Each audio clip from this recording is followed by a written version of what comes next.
C'est sans doute l'image qui restera de ce pèlerinage marial national de Zarvanitsia en Ukraine, le week-end dernier. L'apparition de ces deux prêtres rédemptoristes, récemment libérés, après 1 an et demi de captivité. Les traits tirés, les joues creusées, soutenus par sa béatitude Sviatoslav Shevchuk, chef de l'église gréco-catholique, ils ne prononceront pas un mot. Un silence éloquent qui laisse penser que les conditions de détention dans les geôles russes ont été particulièrement difficiles. Face à eux, des fidèles venus de toute l'Ukraine. La plupart ont bravé les interdits pour venir jusqu'ici.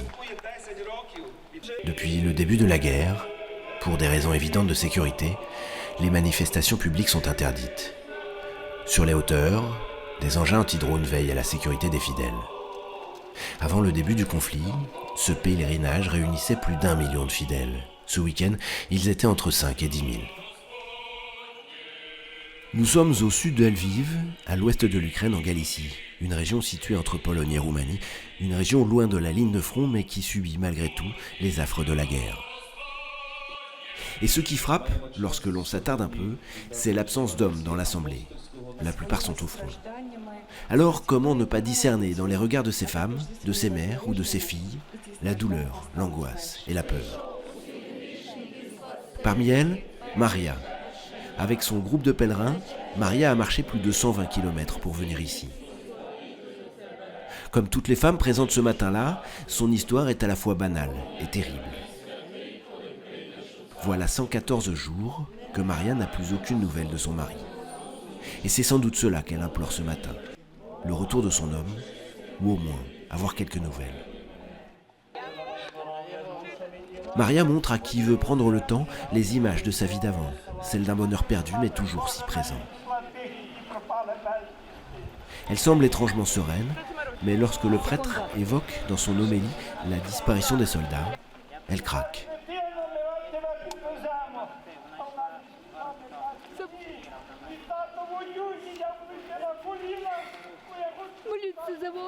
S'il vous plaît, priez pour mon mari. Dites à la Mère de Dieu que je suis prête à tout pour son retour.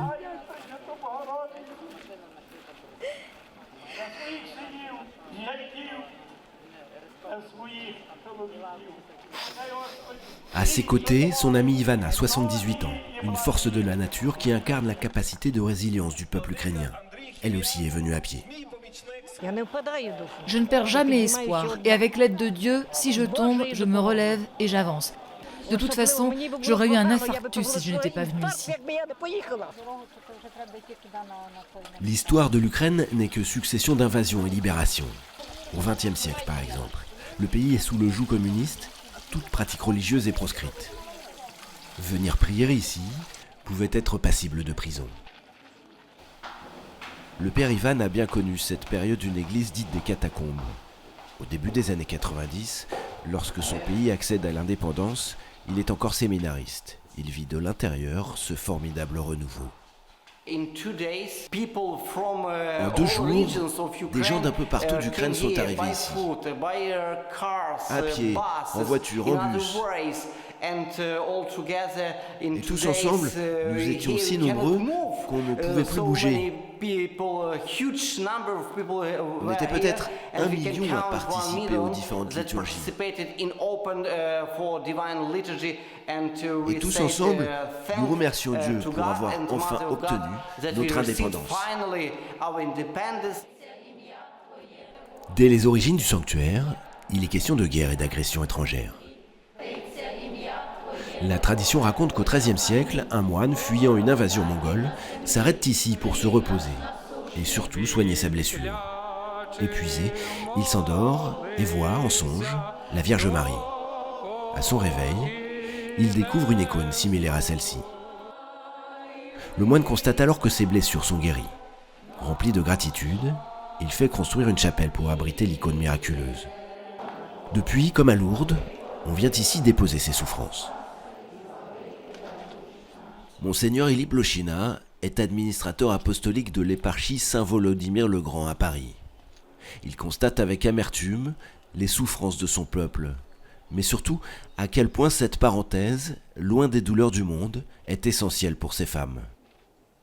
C'est vraiment un peuple qui est traumatisé. Ils portent leur peur et leur douleur à la Sainte Mère de Dieu de Zarvanitsa. Je pense qu'ils trouvent un soulagement car beaucoup vont à la confession où ils peuvent vider leur cœur de toute cette douleur. Priez pour les soldats, pour les frères, pour les maris morts sur le front. Priez pour l'Ukraine et déposez tout cela. Pouvoir enfin assumer une certaine fragilité, c'est peut-être ce que viennent chercher ces femmes, à qui la vie demande d'être forte.